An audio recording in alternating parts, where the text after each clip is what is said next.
Yes, friends, we're here yet again for another video because I was inspired. I was given a message. I was given a teaching. See, when I'm not inspired, you won't see me on these streets. I'll be somewhere, fishing. Probably. No, not probably. Only fish once.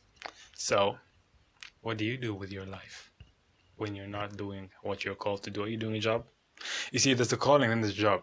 Anyway, I'm here to talk about. You see, I always give some nice inspirational messages before I get into the deep teachings. Paul said, I speak to the wise in First Corinthians, I think 11 or 10, most likely 10.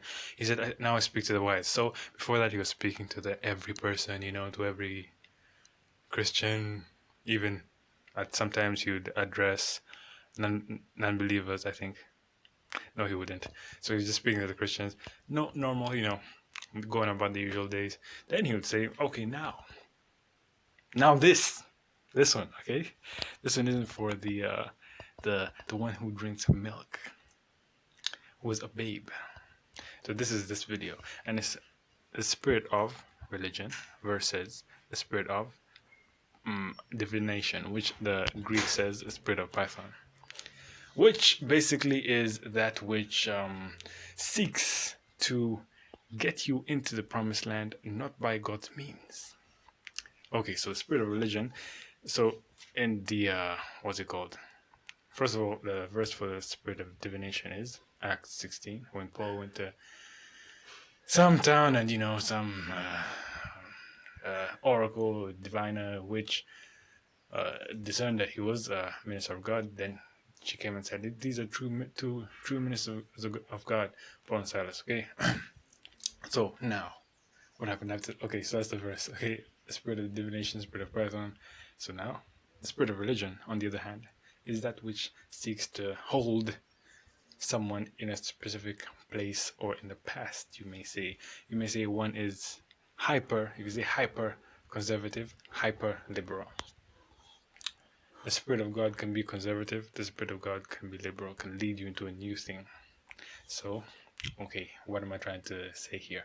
In the wilderness, now I speak to the wise. In the wilderness, okay, the Israelites had to wait for the cloud to rise up and then move forward. So there's a fire by night and a cloud by day. To cloud to keep them from the sun, fire to keep them warm at night. Okay, so that cloud of fire would rise, would be up, and then it would either move facing north, then it would move north, move facing east, and then move east until the promised land. So sometimes it would even move away from the promised land just to because it's God's plan, not your plan. So yeah, that was the fire and the thingy thing. So that's the spirit of God. Now the spirit of religion removes the whole fire and smoke. Let's just camp here. Let's stay here. Okay? Meanwhile, the spirit of Python, the spirit of divination, is that which it resembles the Holy Spirit. So that cloud, that fire was the Holy Spirit. So it would create a fake fire, a fake cloud to get you into those things, okay? So an example of this I can say is back in the 1900s, there was a move of God called the Azusa Street Revival, in which was the first Pentecost kind of thing since Pentecost, since AD 34, something around there. So this is the first time Christians were heard speaking in tongues, like a small group, and then all the other Christians would say, that's evil, that's what are these new things? No. So that's the spirit of religion combating the spirit of God. Meanwhile, back in the 1800s and all that, there were witches, warlocks, and all that who could speak in demonic tongues, do demonic miracles. So those are the spirit of divination, which moves before the spirit of God. It's like in the Garden of Eden when the serpent said to whoever, said to Eve, "You shall be as gods if you eat this tree." Yet God even has preparation for man to be as gods, because in Psalm 82 something 5 or something there, it says, "Have I not said ye are gods?" But it's God's plan to first get you into the character of Christ before he gives you the power that he holds. Because before Moses was given the power and everything and the attributes that come with ruling, the authority and the power, he was crushed in the wilderness, led by the Spirit of God. Okay, so yes, yeah. So Moses was told by God that you shall be as God to Aaron. So he was as a ruler. He was, you could say, an Elohim. No, not an Elohim. So Elohim just means ruler. So in Genesis, it refers to God as ruler, and then in Romans it refers to God as Abba. So God has different names. And in Psalm 82 it says, and when it says you are God, it says you are Elohim. So rulers. So that's the whole thing. So the spirit of Python versus the spirit of religion.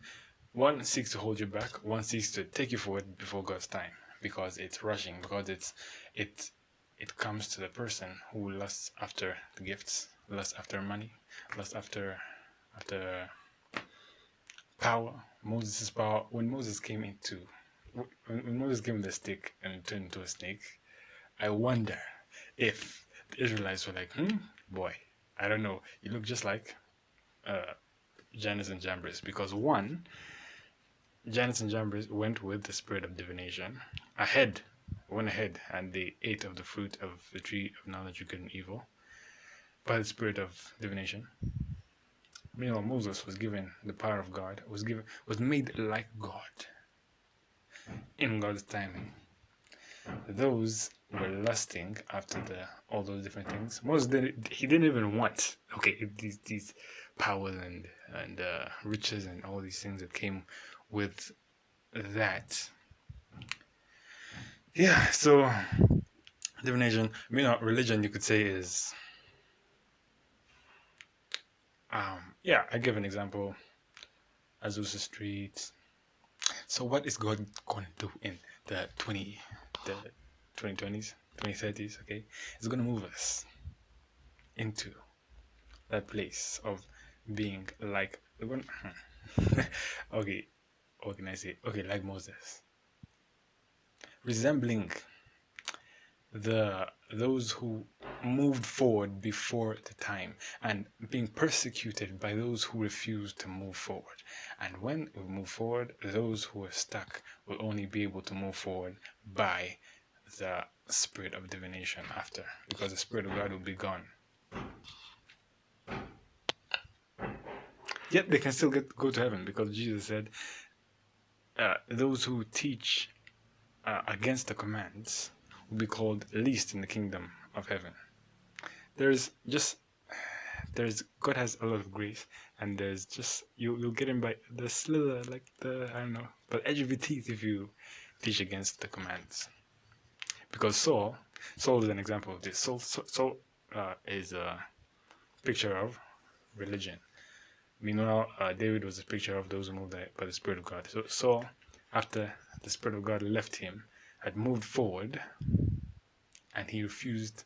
He was hard-hearted. He didn't even love God. He loved the position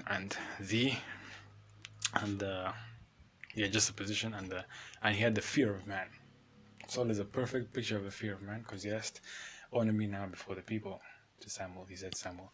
After the Spirit of God moved on, he went to seek one who was a diviner, speaking to the dead.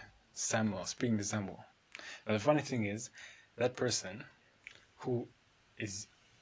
the diviner, that witch, will look like Moses or Jesus, who was speaking to Moses and Elijah on the mountain. So it's double thing, because the devil can't create something new. He only copies. He's a copycat. The stick, with the stick turning to the snake. No, not Balaam. You know Balaam? I don't know. So Janus and Jambres turned the stick into the snake as well, and they copied all the other miracles. Red Sea, the water turned to blood, turned to blood.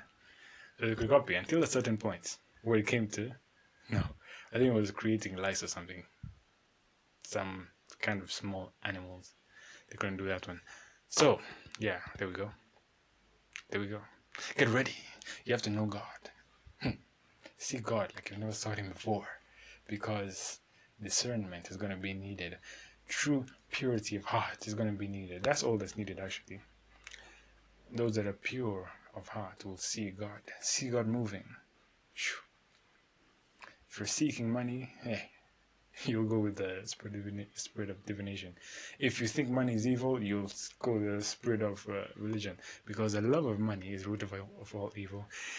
Money is not the root of all evil. Money is a tool to spread the gospel and love and goodness. Yeah, that's all. Thank you very much. Hope you understood this video. It was nice and good. See ya.